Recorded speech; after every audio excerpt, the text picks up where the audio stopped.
Hello hello ओम नमः शिवाय। आइए सुनते हैं कामता प्रसाद जी की कथा। के लग गए घटो का चकते ते मोर दादा नहीं हो, मैं तोर दादा नहीं हो, दादा ते हम मोर दादा की। प्रेम से बोल दुर्गा मैया की जय। हाँ के लग गए त कौन बताई तोला कहते हमार माता ए बाप और बेटा दोनों मिल गए। अब ये घर गे रहा थे ममता जाग देगा कंघी करत रहा थे। हाँ श्रृंगार करा थे कंघी करा थे घटो का ये मौरवी कन्या। हाँ माता मन 17 घाव दर्पण दिखीन ना छोकरी मन बाढ़ गई और 17 ऐसे करिस नहीं कहानो कर बार बिहाव कर तमाशा खत्म करो ये संकेत है। पहली सियान मन काला देखे उहिले तन भाव कर वो छोकरी गुनमुनाई सब दर्पण 3-4 घाव ऐसे ऐसे करिस ना। हाँ एक बार बिहाव करो जी। ये आजकल सब मोबाइल में बिगड़ा थे तमाशा हो गई कैसे वो तरीदार इसे करे मतलब समझ जाओ मैसेज कराते वो तरीदार इधर कीर्तन होते का तरीदार जब ले टीवी आए सब डोकरी बिगड़ गए और जब ले मोबाइल आए बहु बेटी बिगड़ा था। ये दुख के कारण हो हम दुनिया घुमा था देखा था तब का था भाई वो टीवी मोड़ा दे डोकरी दे मन। हाँ डोकरा बाबा कहा चल ना वो भाग देवे ना एक भाग बाँचे है का है साथ या साथ निभाना कहते हाथ तोर दुख ही वो डोकरा नहीं भाई दोनों टीवी नहीं भाई करके नहीं। और जब ले मोबाइल आए बहु बेटी बिगड़ा घर वाला खाल दे दी जवान बहु मोबाइल धर के छत में चक दी मैं के फोन करा थे हेलो क्या सब्जी है अब ये चिल्लाते दार देना ओकरे दार ओकरे घर वाले ये सब गड़बड़ करा थे दादा। प्रेम से बोल दुर्गा मैया की जय। सही है नहीं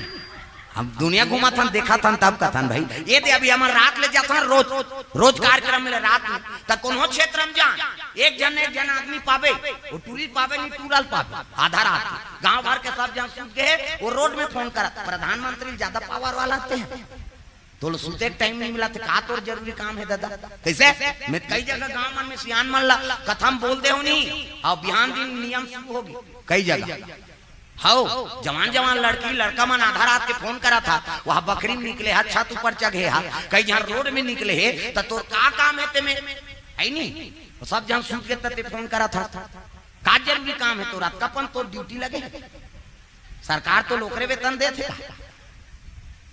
कैसे कई जगह उसने बोले नहीं तो कई जगह सियान मन गौर करी ना वो बात ल नियम ल राखी जे आधा रात के कोनो पकड़ई तेल कुटा छरो रे। हां कैसे उसने पकड़ई फोन करा बता बद्दी तोर का जरूरी काम है तो लइका का छुट्टी दे दे इसने फोन करे कैसे फोन ल झलोक जब तक कर दिन कुटा मार खाई अब खुश रह रहा मार कहते समझ ही कतका पीरा थे तेला जे मारे चनी खाए ते मन गली घूम के देखू एको जन चम कही त पता लगी। प्रेम से बोल दुर्गा मैया की जय। कहने का मतलब है नहीं मर्यादा बना के रखो किसे तीन बुढ़ीस मतलब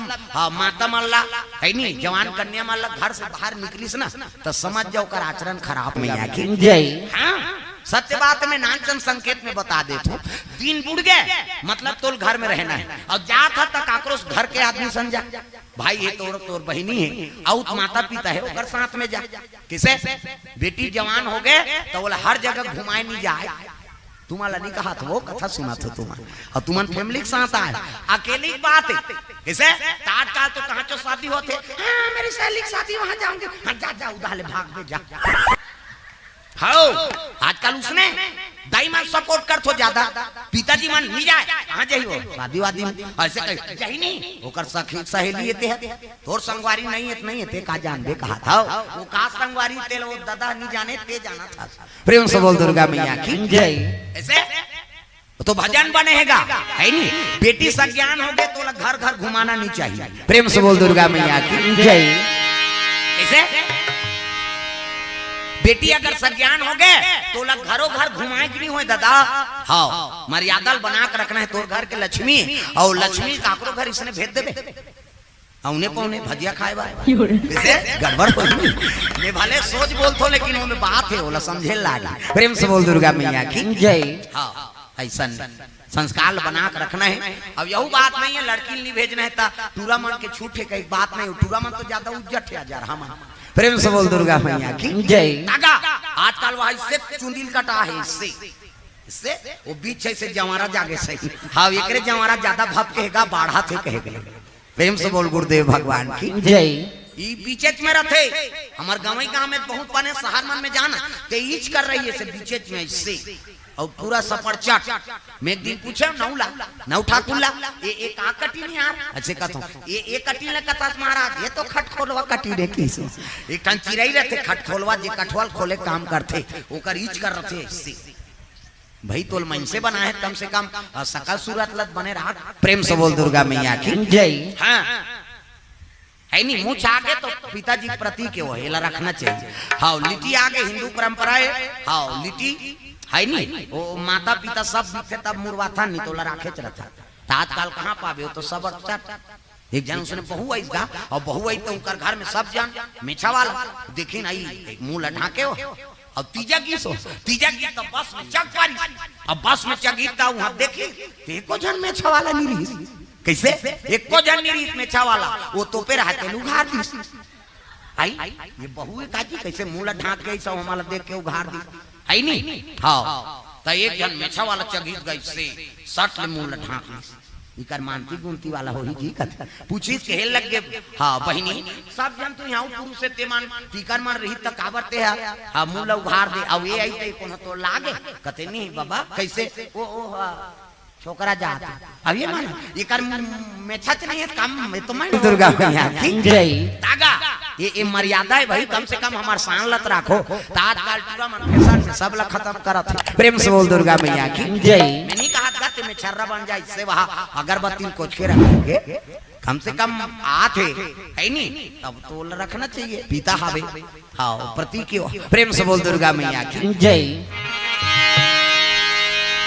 ऐसे बारीक वाला रात दे बारीक वाला ऐसे बारीक वाला रात थे कई जन मन तो रोज ऐसा हम सियान मन बताए तेला बता था मैं कई ठन रहस्य होई अलग बात है। प्रेम से बोल दुर्गा मैया की जय। हाँ ऐसे सुंदर घटोत्कच अब ये दोनों जन मिल के बरबरी गा अब माता होती श्रृंगार करत रहा है नहीं अति सुंदरी मौरी कन्या। हाँ दर्पण दिखाते श्रृंगार करते मेकअप वेकअप करे की जरूरत नहीं है। आजकल कहाँ पावे मेकअप में सब शरीर बिगाड़ रहा था आदमी। हो भावल काट डालते हम देखे भाई यहाँ नहीं हाथ दे ई भाभी ते छोकरी हो छोकरा अला मुड़ देबे तो बेंद्री पीला सही हो जाएगा त चंचल ले मुड़ देते अब मुड़ दी सो हाय ब्रो से धनुष बनाता अला रंगाई तरंगाई जीनी जुड़ाया हाथे में लगाते का कथे हो। हाँ लिपस्टिक कोला इसे एडवे हनो निकालते बोला लगा चले जाते इसने देखतो कह दे तो घोदेव रे रंचंडी दे याद मेकअप ध्यान करो कह के मेकअपे करे बरे लेकिन फप जाते का ना मेकअप कोनो झझक देते मेकअप हो अब बीबीट ले कारी और गुलाबी पोत दी था लहू चू के सही नहीं दिखी तब फप जाते का नाम मेकअप दादा तागा तो की जवान वो लेकर पानी याद आए लगेगा पांप रथों दई काबू तक करवाई होते साथ वो महतारी का आज्ञा मांगे है ये बात हृदय छिए लग गए हे भगवान देख तो बालक हो के मोर आज्ञा पालन करूं खातरी से आज मोर मन कैसे हो गए तो लेकर मौत के मुंह छोड़ के आगे हूं कही के ममता जाग गए और कंघी करत रहते छोड़ के दौड़े लगे मौरी कन्या मौत के मुंह छोड़ दे कह के रोए लगेगा दौड़े लगे। ये बात रात के मन सुनी राजल जाग बताई महाराज राजकुमारी बेटा कई रोवत जाते नदी तरफ ओकर पर न बिहाव कहीं नहीं राजा कथे अरे मोर बेटी का हो गई निकालो रे घोड़ा सीखे पढ़े घोड़ा चिहो फर फर करत राजा घर के घोड़ा है बुर्गी घोड़ा थोड़े वो कैसे मूर्ता वजीर बैठ गए कुमारी रोवत रोवत रमरियम जाके जे कर छोड़े रहती कर जाके रोइसगा कैसे तो जे कर छोड़े रहते कल तो पाम चटक के 2 किलोमीटर अंदर चल दे हो। प्रेम से बोल दुर्गा मैया की जय। नी पैस बेटा ला तब रोज लग गए महतारी बेटा तोला मौत के मुंह छोड़ दे बेटा तोला कहां पाओ लाला मैं का करो बेटा रे कहता माता मन गा गा करो थे दूसरे दुख ला जोड़ जोड़ के ये टिपेट में रहते आंसू दही बन के कीते पला ले बांधा फूट जाए हमार मन के सोखर्रा पर गए हाँ कभी तब नहीं निकले ते तान के एक गेड़ा दे देना सूच नहीं काला रोज और माता माल ओखी चाहिए। हाँ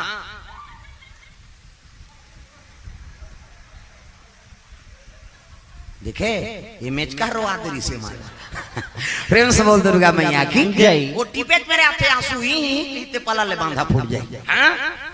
कैसे माता मन जल्दी रोती हाँ टीप नथे आंसू तांखिल आंसू बहते कहाँ जाते हैं देखो जन नीरो हो और कट्टा तरिया में जाते का मुंह माथे ना और मुंह माथे कौन कौन सीखे हो भगवान का समय ईमानदारी बताना है। स्वाद में कैसे है दू किस्म के आंसू एक ठान सुख के आंसू और एक ठान दुख के आंसू। स्वाद में कैसे हमारा बता था सुख के आंसू सीठा दुख के आंसू नूनछूर हमारा भाई और दूसरे का आंसू थोड़े चाट रहे हो हमारा चाटे हैं और ठंडा गरम थे सुख के आंसू सीधा और दुख के आंसू गरम काबर दुख में करेजा आगे बढ़ते ना हाँ रोज लग गए और रोई आवाज गुंजीज का जंगल में प्रेम से बोल दुर्गा मैया की जय। तब तो घटो कक्षा कान में आवाज पड़ गया रे ये कौन नारी अबला नारी जी आवाज करके रोती पिताजी मैं पता लगा था कि हाँ और बरबरी का आग देखी तो ओकरे माता भले लड़का बाहर गए लेकिन महतारी नीची नहीं हुआ जाग कहे लगे माँ का बर रोआ था कती कर मोर बेटा ला छोड़ दे रहे होगा वाह मी तो तई मी है आई ते कैसे बाहर गए सब बताई सो ऐसे ऐसे ऐसे अब ऐसे ऐसे ऐसे ऐसे ऐसे ऐसे तो ऐसे ऐसे ऐसे आई नहीं दादा तो ठेसी से सब बाहर आई नहीं ते तेरे ही डाले गिरा धर कही के तो दादा ही कही ये महतारी और बेटा मिल गए घटो कक्षा डटीसगा जाना पहचान तुम्हारे मेहमान बने बन गए तुरंत से तुम और प्राण निकल जा रही थी और रुआ चाहते करे डटीस हाँ कैसे तोर मोर बिहाव हो है ऐसे की इसगा बरबरी कथे में मैं आमा खा कहा होगा कि दई दादा बात करा त टूरा का काम है कथों का प्रेम से बोल दुर्गा मैया की जय। बरबरी भूती घाटो कक्षा डट गई कैसे तोर मोर बिहाव हो है तो ये तो ऐसे मुंह लढा के रोवत रहा बेचारी नियो है त कैसे कह दे ये दाल बेड़ा धार कहते तोर दादा कह के और दवाई तान देखी गए कोने दई दबाते थे देखी तू नंदिया वाला प्रेम से बोल दुर्गा मैया की जय। वो नंदिया में देखे रहा तब तो कुमारी कहे लग गई तू ही ला देखे तान उसने होई से दई 1 महीना 2 महीना